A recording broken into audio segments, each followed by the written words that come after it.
ದೇವಿಯ ವಿವಾಹ ಸಮಾರಂಭ. ನಮಸ್ಕಾರ, ನಾನು ಮಾತ್ಬಿಲಾಖೆ. ಎಂಟಿವಿ ವೀಕ್ಷಕರಿಗೆ ಸ್ವಾಗತ.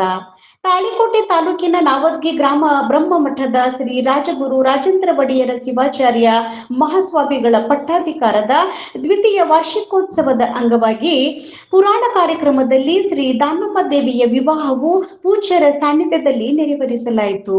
ಈ ಸಂದರ್ಭದಲ್ಲಿ ಆಶೀರ್ವಚನದಲ್ಲಿ ಮಹಾಶರಣೆ ಶ್ರೀ ದಾನಮ್ಮ ದೇವಿಯ ಮದುವೆಯು ಪರಮಶಿವ ಭಕ್ತ ಸಂಗಮನಾಥನೊಂದಿಗೆ ನೆರವೇರಿತು.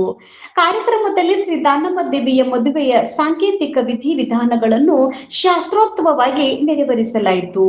ಕಾರ್ಯಕ್ರಮದಲ್ಲಿ ಮಿಣಸ್ಗಿ ಗ್ರಾಮದ ಡಾಕ್ಟರ್ ಸೋಮಶೇಖರಯ್ಯ ಹಿರೇಮಠ, ಸಾಹಿತಿ ಬಸವರಾಜ್ ಕೋರ್ಜಿ, ಪುರಾಣಿಕ ರಾಚಯ್ಯ ಹಿರೇಮಠ, ಗ್ರಾಮದ ಗಣ್ಯರು, ಹಿರಿಯರು ಹಾಗೂ ಮಹಿಳೆಯರು ಉಪಸ್ಥಿತರಿದ್ದರು. ವರದಿ ಶ್ರೀಶೈಲ್ ಸಜ್ಜನ, ಎಂಟಿವಿ ನ್ಯೂಸ್, ತಾಳಿಕೋಟೆ. ನಿರಂತರ ಸುದ್ದಿ ಮತ್ತು ಜಾಹೀರಾತುಗಳಿಗಾಗಿ ಎಂಟಿವಿ ಕನ್ನಡ ನ್ಯೂಸ್ ಅನ್ನ ಸಬ್ಸ್ಕ್ರೈಬ್ ಮಾಡಿ. ಪಾರ್ವತಿ ಶಿವ ಹರ ಹರ. ಜಗದ್ಗುರು ಪಂಚಾಚಾರ ಮಹಾರಾಜ್ ಕಿ, ಶಾಂಭವಿ ಮಾತಾ ಕಿ, ಸರ್ವತಾ ಶಿವಾಚಾರ್ಯ ಮಹಾರಾಜ್ ಕಿ, बुद्धापुर दानम्मा ताई माता की, सर्वता शिवाचार्य महाराज की, जय अंदर महाराज की.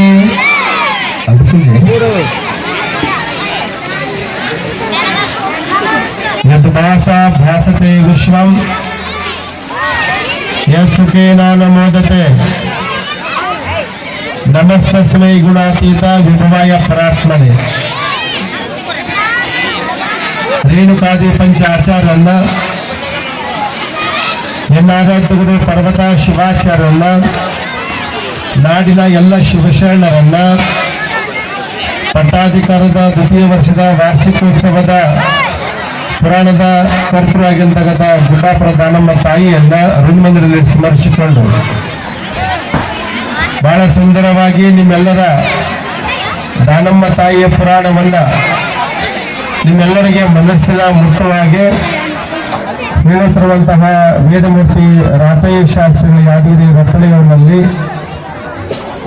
ಸಂಗೀತ ಕಲಾಬಳಗಲ್ಲಿ ವೇದಿಕೆ ಮೇಲೆ ಆಶ್ರಯದಂತಹ ನಮ್ಮ ಮಿಣಜಿ ಗ್ರಾಮದ ಹಿರಿಯ ಗುರುಪಾದೇಶ್ವರಿ ಹಿರೇಮಠದ ವೇದಮೂರ್ತಿ ಸೋಮಯ್ಯ ಸ್ವಾಮಿಗಳಲ್ಲಿ, ನಮ್ಮ ನಿರೂಪಣೆ ಮಾಡುವಂತಹ ಬಸವರಾಜ್ ಎಂ ಗುರ್ಜಿ ಮಾಸ್ತರರಲ್ಲಿ ಇವತ್ತಿನ ಈ ಕಾರ್ಯಕ್ರಮದ ವಿವಾಹ ಮಹೋತ್ಸವಕ್ಕೆ ಬಹಳ ಸುಂದರವಾಗಿ ವಿವಾಹ ಮಹೋತ್ಸವವನ್ನು ನಡೆಸಿಕೊಟ್ಟಂತಕ್ಕಂಥ ವೇದಮೂರ್ತಿ ಸಂತೋಷ್ ಶಾಸ್ತ್ರಿ ಸದ್ಗುರುಗಳಲ್ಲಿ, ಹಿರೇಮಠದ ಕುಂಟೋಜಿ ಹಿರೇಮಠದ ವೀರೇಶ್ ಶಾಸ್ತ್ರಿಗಳಲ್ಲಿ, ತಾಯಿಯಂದರಲ್ಲಿ ನಿಮ್ಮ ಅಂತರಂಗವಂತ ಪರಮಾತ್ಮನಿಗೆ ಶರಣು ಶರಣಾರ್ಥಿಗಳು.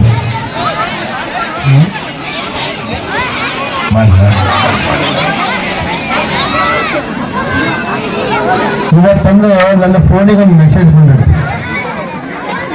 ನಿಮ್ಮ ಫೋನಿಗೆ ಬಂದವ? ಬಂದಿಲ್ಲ.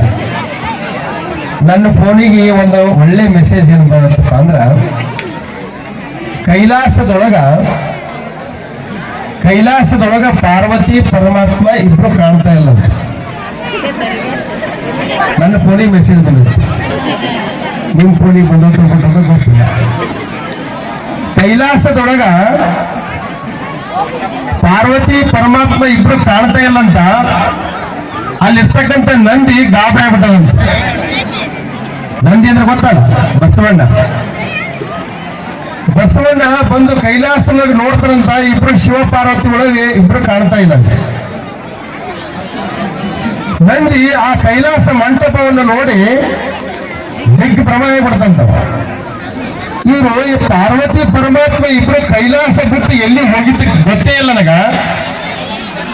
ಸದಾ ಕಾಲ ಇಬ್ರು ಹಸನ್ಮುಖವಾಗಿ ನಕ್ಕಂತ ಇದಿಬ್ರು ಗಂಡ ಹೆಂಡತಿ ಶಿವಪಾರ್ವತಿ ಕೊಂದ್ರೋರು ಇವತ್ತು ಎಲ್ಲಿ ಕಾಣ್ತಾ ಇಲ್ಲ ಅಂತ ನೋಡಿ ಗಾಬರಿಯಾಗಿ ಇಡೀ ಕೈಲಾಸವನ್ನ ಋಷಿ ಮುನಿಗಳು, ನಂದಿ ಎಲ್ಲರೂ ಹುಡುಕ್ತಾ ಇದ್ದಾರೆ. ಇಲ್ಲಿ ಕೈಲಾಸದೊಳಗೆ ಶಿವಪಾರ್ವತಿ ಕಾಣ್ತಾ ಇಲ್ಲ ಅಂತ ಬಹಳ ಆಶ್ಚರ್ಯದಿಂದ ಗಾಬರಿಯಿಂದ ಇಡೀ ಕೈಲಾಸವನ್ನ ಸುತ್ತಿ ಸುತ್ತಿ ಸುತ್ತಿ ಹುಡುಕ್ತಾ ಇದ್ದಾರ. ಆದ್ರ ಆ ಕೈಲಾಸದೊಳಗ ಶಿವಪಾರ್ವತಿ ಇಲ್ಲ. ಅವರು ಎಲ್ಲಿ ಬಂದಾರಪ್ಪ ಅಂತಂದ್ರ ಅದು ನಾವದಿ ಗ್ರಾಮದ ದೊಡ್ಡಮ್ಮ ದಾನಮ್ಮ ತಾಯಿಯ ಸೋಮನಾಥ ಸ್ವರೂಪದೊಳಗ ಇವತ್ತೇ ನಾವದಿ ಗ್ರಾಮದೊಳಗೆ ಬಂದಾರ. ಗೊತ್ತಾಗ್ಲಿಕ್ಕಿಲ್ಲ. ಅಂತಹ ಒಂದು ಪುಣ್ಯದ ವಿವಾಹ ಮಹೋತ್ಸವ ಎಲ್ಲಿ ನಡೆದಪ್ಪ ಅಂದ್ರ ಅದು ನವದಿ ಗ್ರಾಮದ ಶ್ರೀಮಠದೊಳಗೆ ನಡೆದೈತೆ ಅನ್ನುವಂತ ಮಾತನ್ನ ನೀವೆಲ್ಲ ಅರ್ಥ ಮಾಡ್ಕೋಬೇಕು. ಕುಂದಾಪುರ ದಾನಮ್ಮ ತಾಯಿಯ ಚರಿತ್ರೆಯನ್ನ ಬಹಳ ವಿಸ್ತಾರವಾಗಿ ನಮ್ಮ ಶಾಸ್ತ್ರಗಳು ನಮಗೆಲ್ಲ ತಿಳಿಸ್ತಾ ಇದ್ದಾರೆ. ದಾನಮ್ಮ ತಾಯಿಯಂತ ಮಾತನ್ನ ಯಾಕೆ ಬರೋದು ಅಂತ ಇದರಲ್ಲಿ ನಿಮಗೆಲ್ಲ ಹೇಳಿದ್ದಾರೆ. ಯಾವುದೇ ಒಂದು ವ್ಯಕ್ತಿಗೆ, ಯಾವುದೇ ಒಬ್ಬ ಮನುಷ್ಯನಿಗೆ ಒಂದು ಬಿರುದು ಬರಬೇಕಂದ್ರ ಅವನ ಸಾಧನೆಗಳಿಂದ ಆ ಮನುಷ್ಯನಿಗೆ ವ್ಯಕ್ತಿತ್ವ ಬರ್ತದೆ. ಕುಂದಾಪುರ ದಾನಮ್ಮ ತಾಯಿ ಹತ್ರ ಮನುಷ್ಯ ಅಂತ ಇದ್ದಪ್ಪ ಅಂದ್ರೆ ವಿಶಾಲ ಮನಸ್ಸಿತ್ತು ನೋಡಿ. ಆಕಿನ ಮದುವೆ ದಿನ ಒಂದು ಇಂಥ ಸಂಕಲ್ಪ ಮಾಡಿಲ್ಲ. ನಮ್ಮ ಮಂದಿ ಐತಿ ಎಲ್ಲರ ಕೊಳಲು ಕಟ್ಕೊಂಡ್ ಬರ್ತಾವ ನೋಡ್ರಿ. ಬಹಳ ಸೂಕ್ಷ್ಮ ಬಂದವ್ರಿ ಲಗ್ನಿಗೆ ಸಹಿ ಮಾಡ್ಬಿಟ್ರೆ ಲಗ್ನ ರಿಜಿಸ್ಟರ್ ಮ್ಯಾರೇಜ್ ಆಯ್ತು, ಆರೋಗ್ಯ ಮುಗುದು. ಅಂತಹ ಕೊಳಲೆ ಮದುವೆ ಇರ್ತಕ್ಕಂಥ ಮದುವೆ ನಿಜವಾದ ಒಳ್ಳೆಯದಲ್ಲ. 4 ದೈವದರ ಮುಂದೆ ಸಂಕಲ್ಪದಿಂದ ಗುರು ಹಿರಿಯರಿಂದ, ಆ ಗುರು ಹಿರಿಯರ ಸಮ್ಮುಖದಲ್ಲಿ, ಶಾಸ್ತ್ರಗಳ ಸಮ್ಮುಖದಲ್ಲಿ, ದೈವದ ಸಮ್ಮುಖದಲ್ಲಿ, ಗ್ರಾಮಸ್ಥರ ಸಮ್ಮುಖದಲ್ಲಿ ಮದುವೆ ಏನಾಗ್ತಲ್ಲ, ಇದು ನಿಜವಾದ ಕೂಡ ವಿವಾಹ ಭಾಗ್ಯ, ನಿಜವಾದ ಕೂಡ ವಿವಾಹದ ಒಂದು ದೊಡ್ಡ ಮಹತ್ವವನ್ನ ನಮಗ ಭಗವಂತನ ರೂಪದೊಳಗೆ ಎಲ್ಲ ದೈವದ ಸಮ್ಮುಖದಲ್ಲಿ ಮದುವೆ ಆಗೋದಿತ್ತಲ್ಲ, ಅದು ನಿಜವಾದ ಮದುವೆ ಅಂತ ಮಾತನ್ನ ನೀವೆಲ್ಲ ಅರ್ಥ ಮಾಡ್ಕೋಬೇಕು. ಮದುವೆಗಳಲ್ಲಿ ಬಹಳ ತರ ಮದುವೆ ಬಂದಾವ. ಈಗ ಒಂದೊಂದ್ ಕಡೆ ನೋಡ್ತೀವಿ, ಯಪ್ಪ ನಮ್ಮ ಹುಡುಗ ಕೂಡ್ಬಿಟ್ಟ ಲವ್ ಮ್ಯಾರೇಜ್ ಮಾಡಿವಿ ಅಕ್ಕಿ ಕಳಾಕ್ಬೇಡಿ ಅಂತವ. ಏನ್ ಮಾಡಿ ಅಂತಹ ಯುವ ಭಾಗ್ಯಗಳು ಅವು ಯೋಗ್ಯ ಅಲ್ಲ. ಇಲ್ಲಿ ಗುಡ್ಡಾಪುರ ದಾನಮ್ಮ ತಾಯಿ ಸಂಕಲ್ಪ ಏನು ಒಳ್ಳೇದು ಮಾಡಿಲ್ಲಲ್ಲ. ನನ್ನ ಯುವ ಭಾಗ್ಯದೊಳಗ 555 ಮದುವೆಗಳನ್ನ ಸಂಕಲ್ಪ ಮಾಡ್ತಾರ. ಆಕೆ ಗುಡ್ಡಾಪುರ ದಾನಮ್ಮ ತಾಯಿ ಶಾಶ್ವತವಾಗಿ ಇವತ್ತು ಪುರಾಣದೊಳಗೆ ಉಳಿದಾಳ. ಆಕೆನ ಚರಿತ್ರೆಯನ್ನ ನಾವು ನೀವೆಲ್ಲ ಕೇಳ್ತಾ ಇದ್ದೀವಿ. ಯಾವುದೇ ಮನುಷ್ಯನಿಗೆ ಒಂದು ಸಂಕಲ್ಪ ಮಾಡಬೇಕಂದ್ರೆ ಮನಸ್ಸುಗಳು ಬಹಳ ದೊಡ್ಡ ಇರಬೇಕು. ಇವತ್ತು ನಮ್ಮ ನವದಿ ಗ್ರಾಮ ಸುತ್ತಮುತ್ತಲಿನ ಇವತ್ತು ಕಾರೂರು ಇರ್ಬೋದು, ಕೊಡಗಾಂದ್ರ ಇರ್ಬೋದು, ಲಕ್ಕೊಂಡ್ರಿರ್ಬೋದು, ಬ್ಯಾಳೆ ಇರ್ಬೋದು, ಇವತ್ತೆಲ್ಲರ ಮನಸ್ಸುಗಳು ಹೆಂಗದಪ್ಪ ಅಂತಂದ್ರ ಅದು ನವದಿಗೆ ಮಠ ಅಲ್ಲ, ಅದು ನಮ್ಮ ಮಠ ಅಂತ ತಿಳ್ಕೊಂಡು ದಾಸೋಹವನ್ನು ಮಾಡಿಕೊಂಡು ಇಂಥ ಕಾರ್ಯಕ್ರಮದೊಳಗೆ ಬಂದು ಕುಂತು ತಮ್ಮ ತನುವಿನ ದೇವಿಯಿಂದ ಸೇವೆಯನ್ನು ಸಲ್ಲಿಸ್ತಾವಲ್ಲ, ಇದು ನಿಜವಾಗ ಕೂಡ ಅವರಿರ್ತಕ್ಕಂಥ ಪವಿತ್ರವಾದ ಭಕ್ತಿಯೇ ಇವತ್ತು ಈ ಕಾರ್ಯಕ್ರಮ ದೊಡ್ಡ ಪ್ರಮಾಣ ಆಗಕ್ಕೆ ಸಾಧ್ಯತೆ ಇದೆ. ಯಾಕಂದ್ರ ಯಾವುದೋ ಒಬ್ಬ ವ್ಯಕ್ತಿ ಒಂದು ಒಳ್ಳೇದು ಮಾಡ್ತಿರ್ತಾನೆ ಅಂದ್ರೆ ಕೆಲವು ಮಂದಿ ಮಾತಾಡ್ತಿರ್ತಾರ, ಏನೋ ಒಂದು ಮಾತಾಡ್ತಿರ್ತಾರ, ಒಬ್ರು ಒಳ್ಳೇದೇ ಮಾತಾಡ್ತಿರ್ತಾರ, ಒಬ್ರು ಕೆಟ್ಟದೇ ಮಾತಾಡ್ತಿರ್ತಾರ. ಸಮಾಜದೊಳಗೆ ಹೆಂಗೈತಪ್ಪ ಅಂತಂದ್ರ ಇಬ್ರು ಅಣ್ಣ ತಮ್ಮ ತಂದೆ ಮಗ ಕೂಡಿ ಕುದುರೆ ತಗೊಂಡಿದ್ರಂತ ತಾಳಿಕೋಟೆಗೆ. ಎಲ್ಲವ ಮತ್ ನಿಮ್ ತವರನಾಗಲ್ಲ, ತಾಳಿಕೋಟೆ ಕುದುರೆ ತಗೊಂಡಿದ್ರು. ಕುದುರೆ ತಗೊಂಡು ಮನೆಗೆ ಹೋಗಿ ಪೂಜೆ ಮಾಡಿ ಕುದುರೆ ಹತ್ತಬೇಕಂತ ಇಬ್ರು ತಂದೆ ಮಗ ಕುದುರೆ ತಗೊಂಡು ನಡ್ಕೊಂತ ಬರಕೈತಿ. ಕೊಡಗಾದ್ರು ಕ್ರಾಸ್ ಬಂತು. ಏನಪ್ಪಾ ಕುದುರೆ ತಗೊಂಡಿರಿ, ಎಷ್ಟಕ್ಕೆ ತಗೊಂಡಿರಿ, ಎದಕ್ಕೆ ತಗೊಂಡ್ರಿ, ಹತ್ತಾಕ್ ತಗೊಂಡಿರಿ. ಅಲ್ಲೋ ಎಂತ ಹುಚ್ಚುಗಳಿದ್ರಿ ನೀವು, ಹತ್ತಾಕ್ ತಗೊಂಡ್ರಿ ಅಂತ ಹೇಳ್ತೀರಿ, ಆದ್ರೆ ನಡ್ಕೊಂತ ತಗೊಂಡ್ರಿಲ್ಲ. ಒಬ್ರು ಯಾರು ಹತ್ತು ಹೋಗಿಲ್ಲ ಅಂತ ಆ ಊರೊಳಗೆ ಮಾತಾಡಿದ್ರು. ಆ ಕೊಡವ ಕ್ರಾಸ್ ಬಂದ್ಮೇಲೆ ಹೌದಲ್ಲ ಅವ್ರು ಹೇಳೋದು ಖರೆ ಐತಿ. ತಂದೆ ಅಂದ, ಯಪ್ಪ ನೀನೇ ಯಜಮಾನ ಮನಸ್ಸೇದಿ, ನೀನೇ ಹತ್ತು ಮ್ಯಾಗ,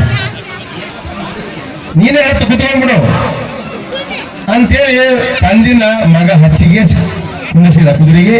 ಮಗ ಮುಂದೆ ನಡ್ಕೊಂತ ಹೊಂಟ, ತಂದೆ ಕುದುರೆಗೆ ಮುಂದೆ ಬ್ಯಾಳ ಬಂತು. ಬ್ಯಾಳದಾಗೇನಂದ್ರು, ಏನಪ್ಪಾ ಕುದುರೆ ತಗೊಂಡಿವಿ, ಎಷ್ಟಕ್ಕೆ ತಗೊಂಡಿವಿ, ಇಷ್ಟಕ್ಕೆ ತಗೊಂಡಿವಿ. ಅಲ್ಲೋ ಮುದ್ದಾರ ಮುದುಕಾಗಿ ವಯಸ್ಸಾಗೈತಿ, ಇವತ್ತ ಸಾಯ್ತಿ, ಆ ಸಣ್ಣ ಹುಡುಗರು ನಡ್ಕೊಂತ ಹೊಂಡಿಸ್ಕೆ ನೀ ಮ್ಯಾಕ್ ಕುಂತೀವಿ ಎಂತ ಬುದ್ಧಿಗಿರಿದಂದ್ರು. ತಂದು ಬಿಡ್ಲಿ, ಹೌದಲ್ಲ ಅಂದ್ರು. ಬ್ಯಾಳ ದಾಟಿಂದ ಮಗ ಕುಂತ, ತಂದೆ ನಡ್ಕೊಂತ ಹೊಂಟ. ಮುಂದೆ ನಾವಟಿಗೆ ಬಂತು. ಏನಪ್ಪಾ ಕುದುರೆ ತಗೊಂಡಿವಿ, ಎಷ್ಟಕ್ಕೆ ತಗೊಂಡಿವಿ, ಇಷ್ಟಕ್ಕೆ ತಗೊಂಡಿವಿ. ಅಲ್ಲ ಮರಯ, ನೀ ವಯಸ್ಸಿನ ಹುಡುಗ ಎಂತ ಬುದ್ಧಿಗಿಡಿದಿ, ಪಾಪ ವಯಸ್ಸಾದ ಮುದುಕರು ನೆನೆಸ್ಕೊಂತ ಹೊಂಟಿ, ನೀ ಹರದವಾಗಿ ಮ್ಯಾಕ್ ಕುಂತೇನೋ ಎಂತ ಬುದ್ಧಿಗಿಡಿ ಅಂದ್ರು. ಹೌದಲ್ಲ ಅಂತ ಅವ್ರೊಂದು ಸತ್ಯನ.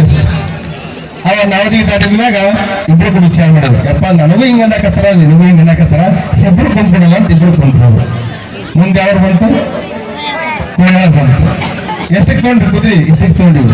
ಅಲ್ಲೋ ಎದಕ್ಕೆ ತಗೊಂಡ್ರಿ, ಹತ್ಕೊಂಡ್ ತಗೊಂಡಿವಿ. ಅಲ್ಲೋ ಹೊಸ ಕುದುರೆ ಅಂತ್ರಿ, ಎಂತ ಹುಚ್ಕೊಳದ್ರಿ, ಇನ್ನ ಪೂಜೆ ಮಾಡಿ ಕುಂದ್ರಬೇಕು ಮನೆಯೊಳಗ, ಇಬ್ರು ಕತ್ತಿದ್ದಂಗದ್ರಿ.